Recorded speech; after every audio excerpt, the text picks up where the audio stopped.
दोस्तों स्वागत है आपका एक ये डेमोलेशन हैमर के वीडियो में। ये देखिए इसको चालू कर रहे हैं और इसका जो विथ है वो पकड़ते हैं तो ये जो इसका हैमर है वाइब्रेशन जो छेनी कूद कूद करके तोड़ने का काम करती है वो सही ढंग से नहीं चल रही।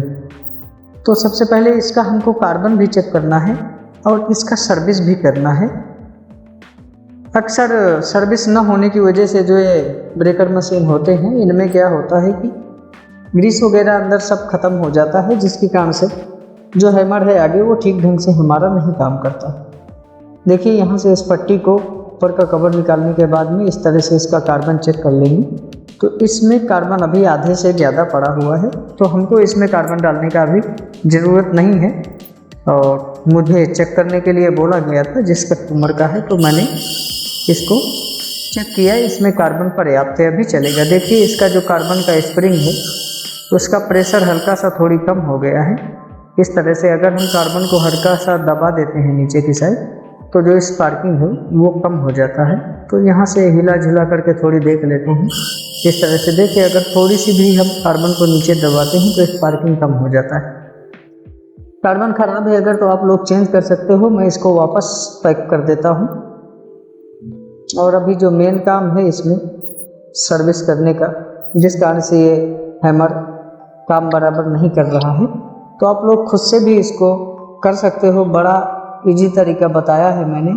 इसको खोलने के लिए देखिए यहाँ पर से हमको एक तो 4 mm का और एक 5 mm का 2 एलंकी पानी चाहिए होगा इस तरह से। तो सबसे पहले हम यहाँ से 4 mm का लेते हैं और ये इसमें ऊपर 6 स्क्रू लगे रहते हैं, इसमें 5 ही लगे हैं, एक शायद कहीं गायब हो गया है इसका।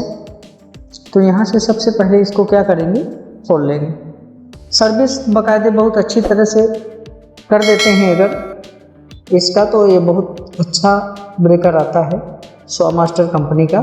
अब देखिए इसका जो ग्रीस कैप है उसको चलिए हम बाद में निकालते हैं। यहाँ पर जो 4 स्क्रू लगे हुए हैं जिसमें हमारा 5 mm का एलंकी पाना यूज होता है, इसको भी यहाँ से फटाफट से खोल देते हैं। तो मैं वीडियो ज़्यादा लंबा नहीं हूँ इसलिए वीडियो को फास्ट फॉरवर्ड कर दिया हूँ यहाँ पर स्क्रू वगैरह खोलने में और फिटिंग करने में।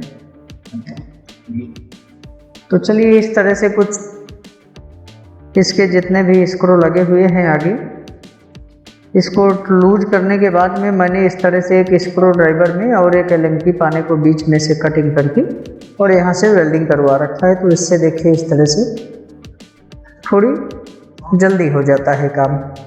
अब चलिए यहाँ से जो इसका बैरल सेट है उसको निकाल दिया आगे सिलेंडर वाला भाग। अभी जो इसका ग्रीस कैप लगा हुआ है यहाँ पर, इसको हम कुछ जगह से यहाँ से खोल करके निकाल लेते हैं बाहर। इसमें ग्रीस वगैरह बाहर भी निकल रहा है, तो हो सकता है कहीं ना कहीं से ग्रीस कैप है वो थोड़ी बहुत लीक होगा। अब यहाँ से जो इसका कनेक्टिंग रॉड है और इसका पिस्टन है उसको भी हम लोगों ने निकाल लिया है बाहर इस तरह से। अब जो ओ रिंग पड़ा हुआ है देखिए, दोनों का जो ओ रिंग है वो से काफ़ी मात्रा में सही है, लेकिन कहीं कहीं ये जो पिस्टन स्ट्राइकर का है ये काफ़ी ज़्यादा ख़राब हो गया है।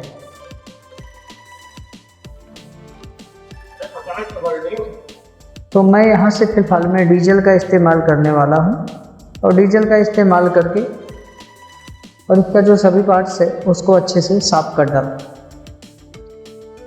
अब मैंने देखिए यहाँ पर वीडियो को फास्ट फॉरवर्ड कर दिया है। जो स्क्रू हैं उन सभी को भी साफ कर लेते हैं यहाँ से अच्छे से।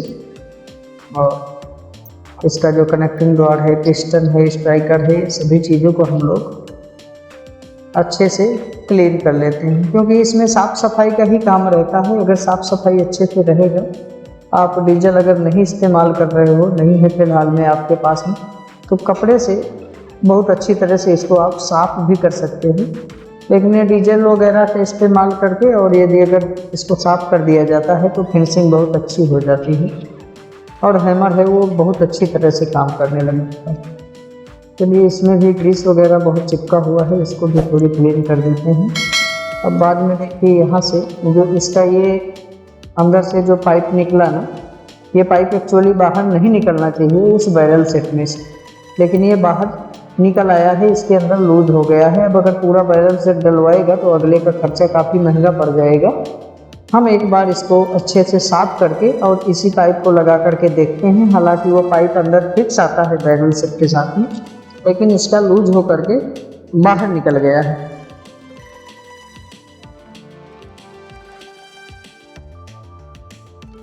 चलिए इस तरह से इसको अच्छे से क्लीन किया गया और बाकी का जितना पार्ट्स है इसको भी हम अच्छे से साफ कर लेते हैं।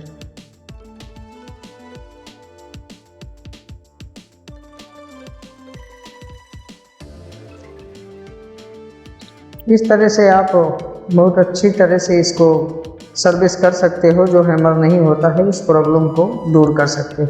अब चलिए मैंने जो ये ओ रिंगें आती हैं, आप लोग 810 डिमोलेशन हैमर की ओ रिंग या जीरो रिंग बोल दोगे तो ये आपको मार्केट में से नहीं मिल जाएंगी, पावर टूल्स की शॉप में से। और इन दोनों को हम लोग चेंज कर देंगे यहाँ से। इस तरह से इनको चेंज कर देंगे। इससे क्या होता है कि जो पुरानी रिंगें रहती हैं वो धीरे धीरे घिस जाती हैं, कट जाती हैं, और ये क्या है प्रेशर के ऊपर चलता है। तो ये रिंगें अगर अच्छी रहती हैं तो प्रेशर हमारा इसमें बनता रहता है, यानी कि हवा को इधर उधर नहीं खिसकने देता है। जैसे ही हमारा स्ट्राइकर पिस्टन को ठोकर मारता है तो वो आगे बराबर अच्छे से ठोकर मारता है बीट को। तो उसी सब चीज़ के लिए रिंग लगी रहती है। तो ये कट जाती है तो भी हमारा जो हैमर है वो कम काम करने लगता है। तो देखिए इस तरह से हमको डाल करके देख लेना है।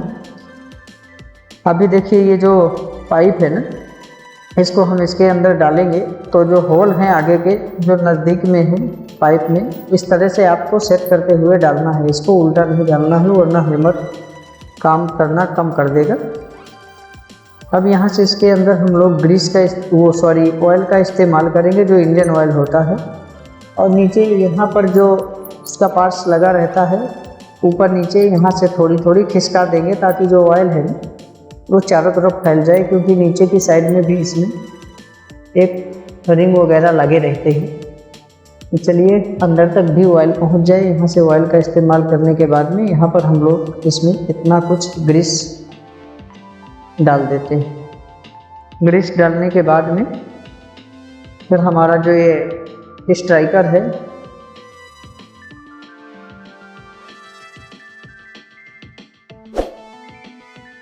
इसको भी यहाँ से डाल देंगे। कोई कोई पिस्टन बोलता है, कोई कोई स्ट्राइकर बोलता है। इसको आप अपने अपने एरिया के हिसाब से समझ सकते हो। अब चलिए इसमें भी जो इंजन ऑयल है यहाँ पर भी इस्तेमाल कर देते हैं। और इसके बाद में यहाँ पर ये पिस्टन पिन लगाने के बाद में, ये वैसे पिस्टन बोला जाता है हमारे यहाँ पर, और जो पहले मैंने डाला उसको स्ट्राइकर बोला जाता है। अब चलिए यहाँ से आगे का हमने जो पिस्टन है उसको भी फिट कर दिया, स्ट्राइकर को भी अंदर डाल दिया। अभी यहाँ से देखिए एक रिंग निकला हुआ था जो कि हमको इसी जगह पर यहाँ से डाल देना है। इसको उल्टा सीधा करके किसी भी साइड से डाल सकते हैं, ठीक है। अब यहाँ सबसे पहले तो हम कनेक्टिंग रॉड को कनेक्ट कर देंगे। ये जो हमारा स्पेंडल लगा रहता है अंदर, क्रैंक शॉफ्ट बोलते हैं। इस तरह से हमको इसको सेट करना है, आराम से सेट हो जाएगा। आप पहले भी फंसा सकते हो इसको कनेक्टिंग रॉड को और बाद में उधर बैरल सेट की तरफ फंसा सकते हो। तो चलिए मैं यहीं से फंसा देता हूँ। अब यहाँ पर देखिए ये तो बिना बैरिंग वाला है। अगर निडल बैरिंग अंदर लगा हो तो इस तरह से ठोकेंगे तो हमारे निडल बैरिंग के अंदर के पारे इधर उधर खिसक सकते हैं। तो उस कंडीशन में आप लोग सबसे पहले पिस्टन को और कनेक्टिंग रॉड को कनेक्ट करने के बाद में बैरल सेट को लगाइएगा। अब चलिए इसके 2 स्क्रू हम लोग यहाँ से फिट कर देते हैं आमने सामने के, और इसको करते हैं हम लोग टेस्टिंग। आगे ग्रीस वगैरह भी डालेंगे। अभी यहाँ से इसके जो 2 स्क्रू हैं इनको हमको यहाँ से फिट कर देना है। अब यहाँ पर भी इसमें हम लोग ग्रीस का इस्तेमाल करेंगे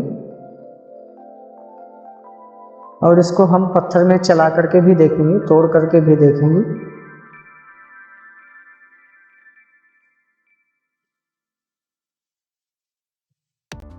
यहाँ से देखिए कुछ मैंने इतना सा इसमें ग्रीस लिया हुआ है। पूरा आपको बिल्कुल भी दबा करके नहीं भरना है, और हो सके तो आपको हैमर वाला ग्रीस ही मार्केट में से लेकर के यूज करना है, जो कि पावर टूल्स की शॉप में ही ज़्यादा करके मिलता है। ग्रीस वालों के यहाँ तो आपको बताना पड़ेगा तभी देंगे वो।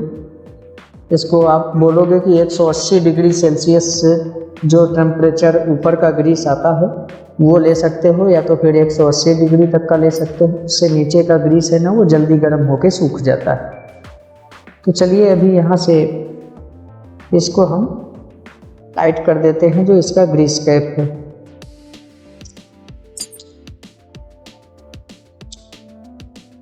अभी एक बार हम इसको यहाँ से साफ करके टेस्टिंग करते हैं थोड़ी।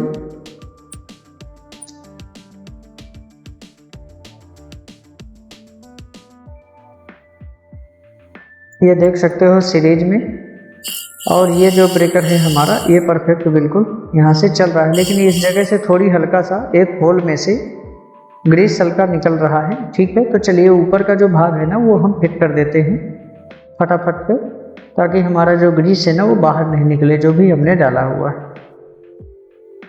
ये सभी स्क्रू को यहाँ से 3 स्क्रू ही लगाए मैंने टेस्टिंग करने के लिए, बाद में फिर इसके बाद में सभी स्क्रू इसके फिट कर देंगे ऊपर नीचे दोनों साइड में करके, क्योंकि हमारा ग्रीस वगैरह नया डाला है। तो एक बार ऊपर करके चलाइए, एक बार नीचे के साइड को घुमा करके ब्रेकर को आपको चलाना है। अब देखिए यहाँ से, ये देखिए पहले तो ये रुक जाता था जो बिट था आगे, लेकिन अभी रुक नहीं रहा है, अभी कंटिन्यू चल रहा है। चलिए एक बार लाइव चला लेते हैं इसको। तो देखिए यहाँ से लकड़ा लिया हुआ है, इसको इस तरह से तोड़ा।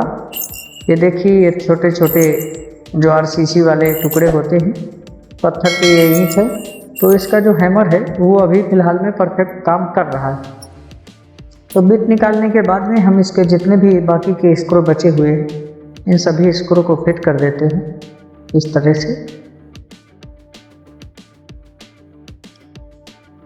अभी एक चीज़ आगे और करेंगे हम लोग, जो हमारा बिट जहाँ से निकालते हैं और फिट करते हैं उधर पे भी हम थोड़ी काम करेंगे।